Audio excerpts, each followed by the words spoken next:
Zainaba alias Sainu. Sainu എന്ന് വിളിക്കാമല്ലോ അല്ലേ? മൗനം സമ്മതം. ഓക്കെ സൈനു, കുര്യച്ചനെ എങ്ങനെയാ പരിചയം? വീട്ടിൽ ജോലിക്ക് പോയിരുന്നു. ഓ, എത്ര കാലമായി? 3 മാസം. 3 മാസം. ഈ 3 മാസത്തിനിടയിൽ അദ്ദേഹം ഏതെങ്കിലും രീതിയിൽ സൈനുവിനോട് മോശമായിട്ട് പെരുമാറിയോ? സോറി,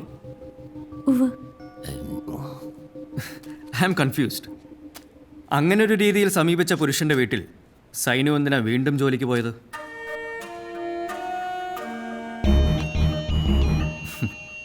വക്കീലിനെ നോക്കണ്ട, ചോദ്യം ചോദിച്ച ഞാനല്ലേ.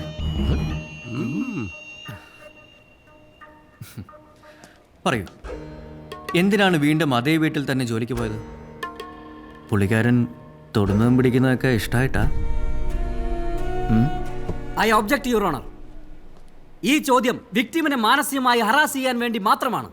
ജോലി സ്ഥലത്ത് പീഡനം സഹിച്ച് അന്നത്തെ അന്നത്തിന് കഷ്ടപ്പെടുന്ന ഒരു പെൺകുട്ടിയുടെ അവസ്ഥയാണ് പ്രതിഭാഗം വക്കീൽ ഇത്ര ചീപ്പായി ചോദ്യം ചെയ്യുന്നത്. കാശിന് വേണ്ടി ഇങ്ങനത്തെ പീഡനം സഹിക്കുന്നവരെ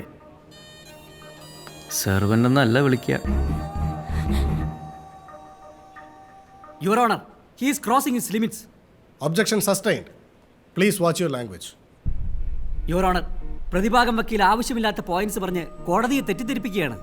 കോടതിക്ക് മുന്നിൽ പ്രതിക്കെതിരെ ക്ലിയറായ മെഡിക്കൽ എവിഡൻസ് ഉണ്ടല്ലോ. Oh, medical evidence. Your honour, medical റിപ്പോർട്ട്സിൽ മിസ്റ്റർ കുര്യൻ ഈ നിൽക്കുന്ന പെൺകുട്ടിയുമായി ശാരീരിക ബന്ധത്തിൽ ഏർപ്പെട്ടു എന്ന് പറയുന്നുണ്ട്. പക്ഷെ എൻ്റെ കക്ഷി ഇത് ഡിനൈ ചെയ്യുന്നില്ല.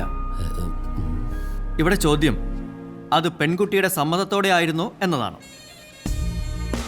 യുവർ ഓണർ, എൻ്റെ കക്ഷി ബലമായിട്ടാണ് ഈ കുട്ടിയുമായി ബന്ധപ്പെട്ടതെങ്കിൽ അത് റെസിസ്റ്റ് ചെയ്തതിൻ്റെ പാടുകൾ ശരീരത്തിൽ കാണണം.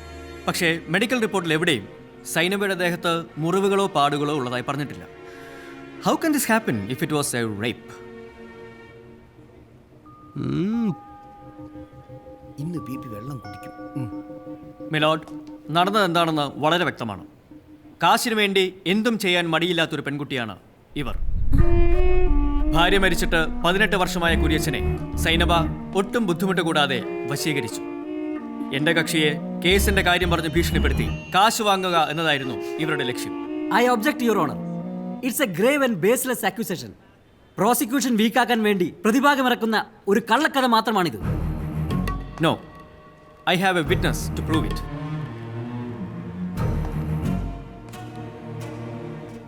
അയാളെ അറിയൂ?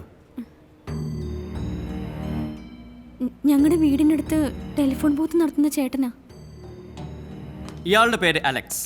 2 ദിവസം മുമ്പ് സൈനു ഇയാളുടെ കടയിൽ നിന്നും എൻ്റെ കക്ഷിയെ വിളിച്ച് കാശ് കൊടുത്താൽ കേസ് പിൻവലിക്കാമെന്ന് പറഞ്ഞു. ഇവനും നമ്മളെ ടീമാ? ഇവിടെ കള്ളന്മാര് മാത്രമേ ഉള്ളൂ അല്ലേ? ആ പറഞ്ഞത് മുഴുവൻ കേട്ടതിൻ്റെ സ്റ്റേറ്റ്മെന്റ് ആണ് ഇത്. This is a false witness my lord. സാറൊന്ന് അടങ്ങ്. ആദ്യം ഞാൻ എക്സാമിൻ ചെയ്യട്ടെ, എന്നിട്ട് ക്രോസ് എക്സാമിൻ ചെയ്യും. അത് കഴിഞ്ഞ് തീരുമാനിക്കാം ട്രൂവും ഫോൾസും ഒക്കെ. മൈ ലോർഡ്, പ്രോസിക്യൂഷന് പുതിയ സാക്ഷിയുടെ സ്റ്റേറ്റ്മെന്റ് പഠിക്കാൻ കോടതി ദയവായി കുറച്ച് സമയം തരണം. യുവർ ഓണർ, എൻ്റെ കക്ഷിക്ക് ജുഡീഷ്യറിയിൽ പൂർണ്ണ വിശ്വാസമുണ്ട്. അതുകൊണ്ട് തന്നെ ഇങ്ങനെയുള്ള ചീപ്പ് ഇമോഷണൽ ഡ്രാമയെ വിലക്കെടുക്കാതെ തെളിവുകളും സാക്ഷികളെയും മാത്രം കണക്കിലെടുത്ത് വിധി നിശ്ചയിക്കണമെന്ന് താഴ്മയായി അപേക്ഷിക്കുന്നു.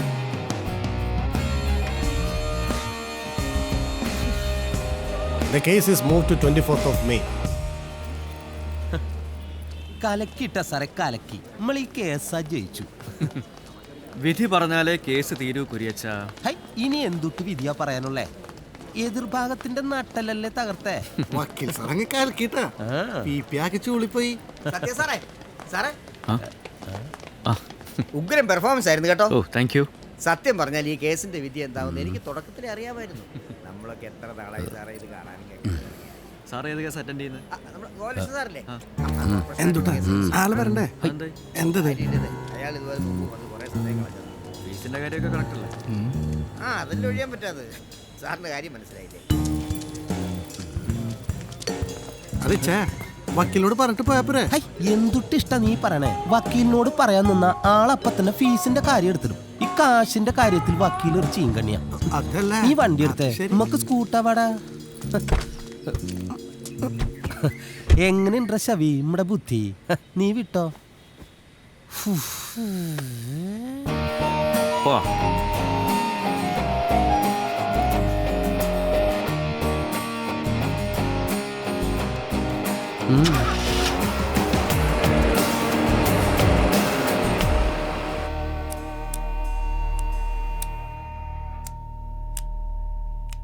ഹൈ നമ്മള് മുങ്ങിയതല്ല, ഒന്നും മുള്ളാൻ പോയതാ. വക്കീൽ സാറ നമ്മളെ രക്ഷിച്ചേ. കേസും വക്കാണോ ആയി കുറെ നടക്കേണ്ടി വന്നേനെ. സാറ് ഒരാളുടെ കണ്ണും കൊണ്ടാ എല്ലാം പെട്ടെന്ന് കഴിഞ്ഞ്. ഇവൻ ഈ കേസ് കേട്ടൊക്കെ പേടിയാ.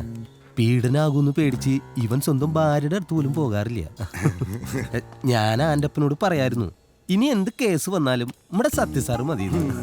ഫീസിന്റെ കാര്യത്തിലൊക്കെ സാറ് അഡ്ജസ്റ്റ് ചെയ്യും. സാറ് നമ്മുടെ സ്വന്തം ആളല്ലേ ഇഷ്ടാ. ഇങ്ങോട്ട് നോക്കിയേ, ഇപ്പൊ തന്നെ ഈ കേസില് സാറിന് 1 CR ആണ് ഫീസ്. പക്ഷെ എന്റെ കയ്യിൽ നിന്ന് 50 ലക്ഷം വാങ്ങൂ.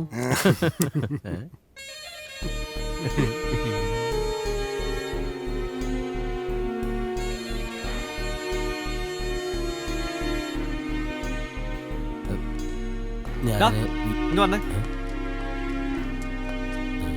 നിനക്ക് ഈ സാറിനെ മനസ്സിലായോ? കുര്യൻ ജോസ് നമ്മുടെ ക്ലയന്റാ. കണിമംഗലം പീഡന കേസിലെ പ്രതി. മോളുടെ പ്രായമുള്ള പെങ്കൊച്ചായിരുന്നു കഥയിലെ നായിക. എന്തിനാ സാറാ അതൊക്കെ ഇവിടെ പറയണേ? ഹാ, ചെക്കൻ കുര്യച്ചന്റെ റേഞ്ച് ഒന്ന് അറിയട്ടെ. കള്ളസാക്ഷി പറയാൻ ആലക്സ് ഇല്ലായിരുന്നെങ്കിൽ അകത്ത് കിടന്ന് ഗോതമ്പുണ്ട തിന്നണ്ട ആളാ. ഇപ്പൊ ഇരിക്കുന്ന ഇരിപ്പ് കണ്ടില്ലേ? ഡാ, നീ ചായ എടു.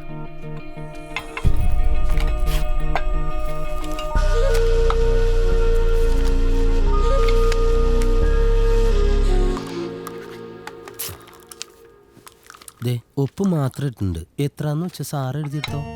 ഈ കേസിന് വേണ്ടി ഞാൻ ഉടനേക്കാൾ സാറ് ഓടിയിട്ടുണ്ട്. കുര്യച്ചൻ ചായ കുടിക്ക്. രവിയുടെ ചായ വളരെ ഫേമസാ. നമ്മുടെ പ്രോസിക്യൂട്ടർ വരെ ഇവന്റെ ചായ അല്ലേ കുടിക്കുന്നത്. ഇവിടെ എല്ലാം കുരിശാണല്ലോ. ഈ ചെക്കനായവളോടങ്ങാനും ഇത് വലിയ ഏണിയായല്ലോ. കള്ള മോന്റെ വീട് എവിടെയാ? ഈ സത്യ സാറിന്റെ ഒരു കാര്യം ചുമ്മാ പയ്യനെ ഓരോന്ന് പറഞ്ഞ് പറ്റിച്ചു. സാർ ഇതൊക്കെ ഒരു തമാശക്ക് പറഞ്ഞല്ലേ. നീ ഇതങ്ങോട്ട് പിടിച്ചേ. ഹൈ, കൊണ്ടുപോയി പൊളിക്കടാ. ഇത് 100-ൽ നിൽക്കില്ലെന്നാ തോന്നണേ. വിഷു അല്ലേ പറഞ്ഞേ, നീ കൊണ്ടുപോയി വെടി വെക്കടാ. പിടിക്കേ. ഹൈ, 1000 രൂപ ഒരു വീട് കത്താനുള്ള പടക്കം കിട്ടും. ഹൈ, നീ അങ്ങനെ അങ്ങ് പോയാലോ? എടാ, ഒരു താങ്ക്സ് എങ്കിലും പറടാ. നീ എന്തേലും വാതുറന്നൊന്നും മിണ്ടിട്ട് പോടാ.